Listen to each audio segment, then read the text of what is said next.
Hello, everyone, and welcome to the Jeffrey Epstein Show. I'm your host, Bobbycapucci, and this is a bit of breaking news. All right, so we've been talking about our good buddy Les Wexner the last couple of days. Yesterday, I ran the King of New York piece on him, and now today, shockingly enough, we have the ex-wrestlers from Ohio State who said that they were molested by Dr. Richard Strauss coming out in support of Maria Farmer and demanding an investigation gets opened into the Wexners, Abigail and Les. So I thought that this is a pertinent article. I wanted to get it out to you right away since I saw it and I was able to sit down and we can go over it real quick. So I thought that this would be an article that deserves to stand on its own. And what it does, in conjunction with the Les Wexner article from yesterday, when you read them both together or listen to them both together, it provides you with a bit of context. See, so we're not the only ones that are up in arms over this, right? And I don't want to hear, oh, everybody in Columbus loves the Wexners. Maybe all the business people, but these guys are from Ohio State. These guys are wrestlers who were abused while they were wrestling at Ohio State. Now they're coming out and demanding that Maria Farmer's allegations be taken seriously. So they're closing ranks around Maria Farmer, and finally we're seeing some people stand up for these girls, right? Some people of note. These guys were all ex-wrestlers. One of them is Mark Coleman. If you watch MMA, you know who Mark Coleman is. One of the original UFC dudes. So, it's one of these things where it's like, finally, someone's giving voice to this. So it's real nice to see that these guys are standing up and they're adding their voice to Maria Farmer's and the other victims and saying enough is enough. And I thought that it was important enough to do a standalone here and drop this segment, a little surprise segment for you guys this afternoon. And I'll give you a little something else to listen to this weekend, I guess, right? All right, so before we jump into the article, if you'd like to contact me, you can do that at bobbycapucci@protonmail.com. That's bobbycapucci@protonmail.com. Now, this article is from NBC News. The headline, Former Ohio State Wrestlers Support Jeffrey Epstein Accuser.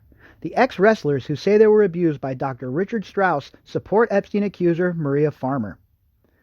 5 former Ohio State University wrestlers who accuse their alma mater of failing to protect them from Richard Strauss are pushing local authorities to investigate the reported rape of a woman by another sexual predator, Jeffrey Epstein.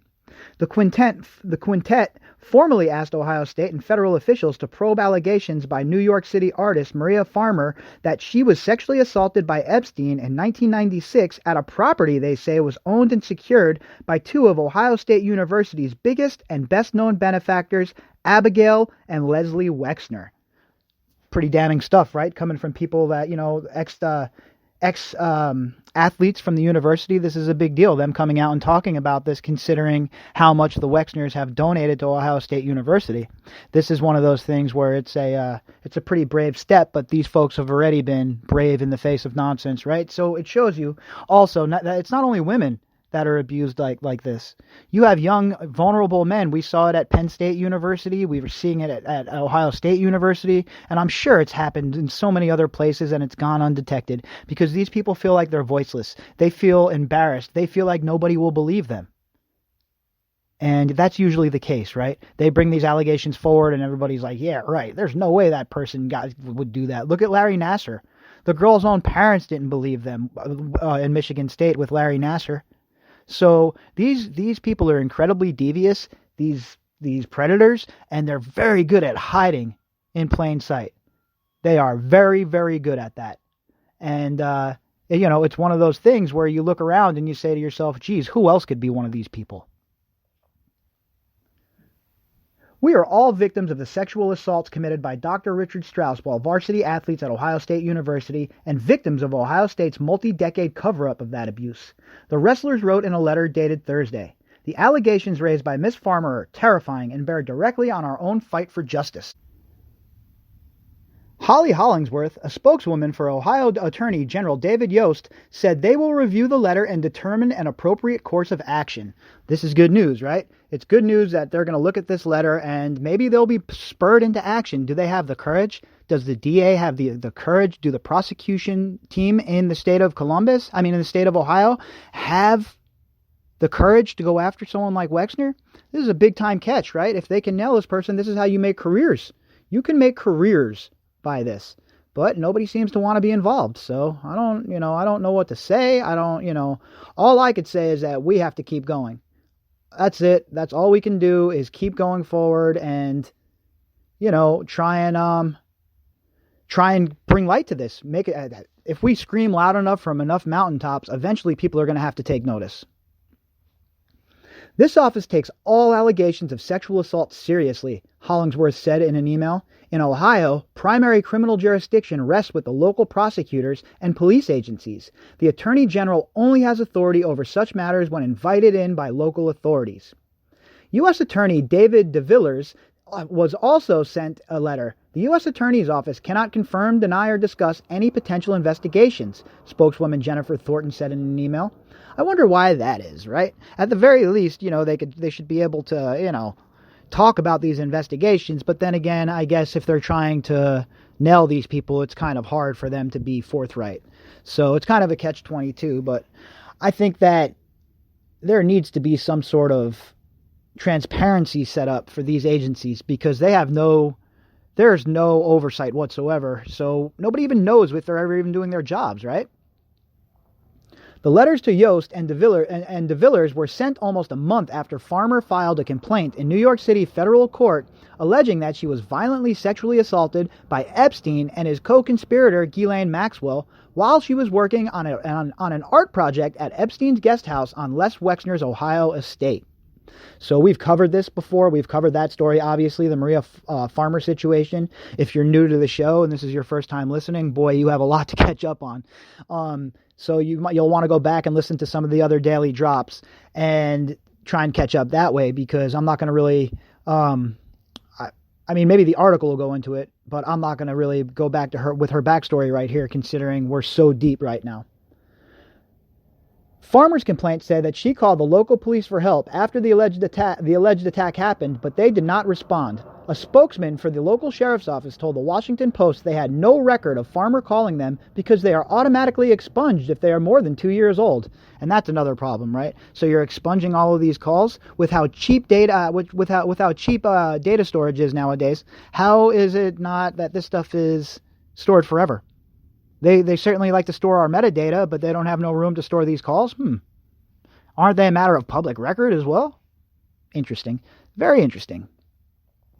She said in her suit that Wexner's security team discouraged her from leaving the property for 12 hours and only relented when her father arrived from Kentucky to rescue her.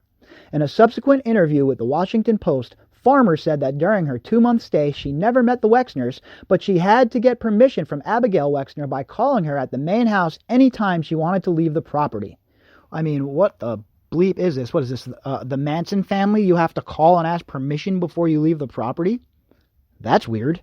In their letter, the wrestlers contend Farmer had been held captive by the Wexners and noted that Abigail Wexner sits on Ohio State's Board of Trustees. And here's where it starts to get interesting, folks, right?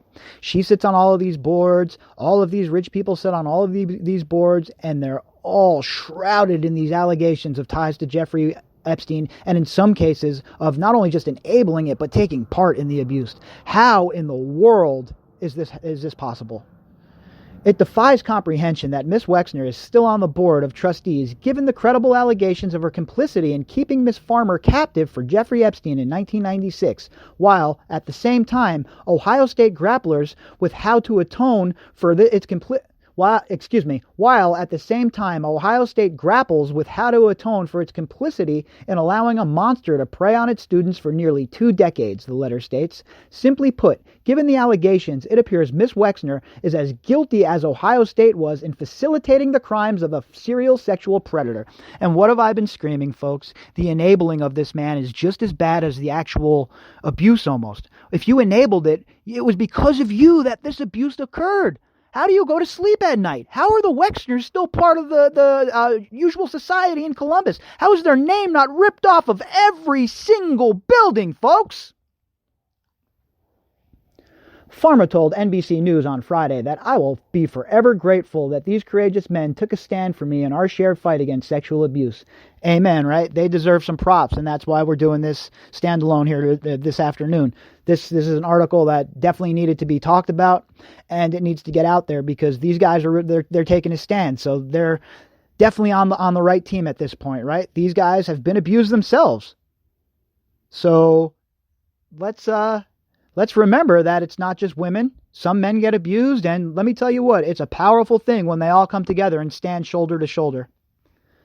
In response, a Wexner family spokesman released this statement. Mr. and Miss Wexner have condemned Jeffrey Epstein's abhorrent behavior in the strongest possible terms and severed all ties with him more than a decade ago.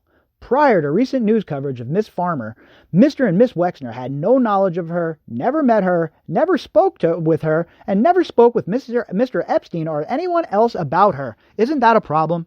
Is that not a problem? Why didn't the feds talk to them? It happened on their property. If it happened on mine or your property, you best believe we would have had our asses dragged right in. Do not pass go. Do not stop. Right in. You're going to jail. We're talking to you. That's it. This happened on your property. You're now responsible. But no, when it's the Wexners, the king and queen of Columbus, Ohio, folks, you can do whatever you want at their house. The spokesman also insisted the house where Farmer says she was assaulted is not a Wexner guest house, was not on land owned by the Wexners, and was nearly 1/2 mile away from the Wexner home. Oh, good God. See what they do? Everything is, none of this is, I'm so sorry to Miss Farmer. I'm sorry this happened. I wish there was something we could have done differently. No, it's we have no idea. We were never involved. And it's all about covering up, all about saving face. We've even seen Donald Trump do it in this case, right? We're got to call a spade, folks. I'm sorry if that makes some of you uncomfortable, but it's a fact. Epstein was the primary investor and money manager for Leslie Wexner, the founder of Limited Brands, which is now called L Brands Incorporated, and owns Victoria's Secret, Pink, and Bath and Body Works. Their relationship was so close that the mogul gave Epstein power of attorney and made him a trustee of the Wexner Foundation. Because that's what all rich people do, right? They give control of their finances to somebody else. Yeah, here you go. Here's control of my billions. Go on a shopping spree. Buy what you want. Invest in what you want. So how did Wexner get rich before Epstein was around then? If he's so too stupid to manage his own dough. I'm not buying it. Nobody's buying it. I'm sorry. We do not believe you. In September, Leslie Wexner condemned Epstein's crimes as abhorrent and claimed he was used. Oh, of course, you're the victim, right? You're the victim, Wexner. Not Maria Farmer, not the other girls. You're the victim. Sorry, buddy, you are not a victim. You're a facilitator and an enabler, in my opinion. He said he severed ties with Epstein in 2007 after allegations that he was trafficking in and sexually abusing young women first emerged. A year later, Epstein pleaded guilty in Florida to state charges of procuring a person under 18 for prostitution and felony solicitation of prostitution. Being taken advantage of by someone who is so depraved is something I'm embarrassed I'm even close to, Wexner said. You being taken advantage of is what you're embarrassed about? You're not upset that these girls were taken advantage of? You're not upset that they were abused? You're upset that you were taken advantage of? Oh, poor little billionaire Mr. Wexner was taken advantage of by evil Jeffrey Epstein. No, you were involved, and this is your cover story. I'm sorry, but that is my opinion, sir. In the present, everyone has to feel enormous regret for the advantage that was taken of so many young women. Everyone has to feel? No, you people that were responsible better feel it. The rest of us, that's anger, all right? That's rage, hot rage, the burning rage of 1,000 suns, my friend. Epstein was found dead in August in his federal jail cell in Manhattan. Strauss died in 2005. Both deaths were ruled suicides. Oh, isn't that nice, huh? Both deaths were ruled suicides. Currently, Ohio State is grappling with a series of lawsuits filed by around 350 men who contend that the university did not protect them from Strauss, who was a staff physician at the school from 1978 to 1998. Those include the wrestlers who sent the letter. The legal barrage accelerated after a report prepared for Ohio State by the independent law firm Perkins Coie, oh, you might know them, they also work for the Democrats and Hillary Clinton, which was released in May, said that what Strauss was doing to male athletes and students was an open secret and that the coaches and administrators failed to sound the alarm or stop him. In the majority of cases, Strauss used the excuse of giving physicals or medical treatment to sexually abuse the young men. Boy, that sounds like a fantastic fellow, huh? What a hell of a guy. Step right up, folks. Come and get sexually assaulted by me. This is the kind of society we live in, right? Where these kind of predators, how does he actively go about molesting people for 20 years? How did Sandusky get away with it for so long? It's unconscionable to me that anyone can get away with this stuff. People that say they don't know what's going on, I do not believe it. What I believe is that you don't have the courage to stand up to it when you see it. Most people avoid confrontation like it's the plague. Well, I have news for you folks. That does not work when it comes to trafficking of women or sexual exploitation of children. You're either standing up against it or you're enabling it. And I don't know what side of history you want to be on. I don't know what mountain you want to die on, but I'm certainly never going to be okay with it. I don't care how normalized some people want to make it. There is nothing okay about these men doing what they did. They should all be arrested, and women should be arrested who are involved. Everybody needs to go to jail for the rest of their lives, and that's the end of it. And that's the goal. These people end up in prison. These girls, they get their justice, and we, as a society, can maybe start to rebuild faith in our justice system. But unless all of this stuff occurs, it's going to be a long, dark path, because nobody on the right, nobody on the left, and nobody in the middle believes the narrative anymore from the mainstream media. And they certainly don't believe what the Justice Department has to say. So that's why we're busy turning predators into prey here on this podcast, folks. And we're going to continue to do it each and every single day. All right, you guys, enjoy your Friday. I will be back tonight with our usual daily drop. And it will be, hopefully, we'll have some new news to update. It's been kind of a slow news day, but, you know, your boy always comes through and finds a little something for you. So if you'd like to contact me, you can do that at bobbycapucci@protonmail.com. That's BOBBYCAPUCCI@protonmail.com. And if you would like to support the show, you can find the GoFundMe link in the description box.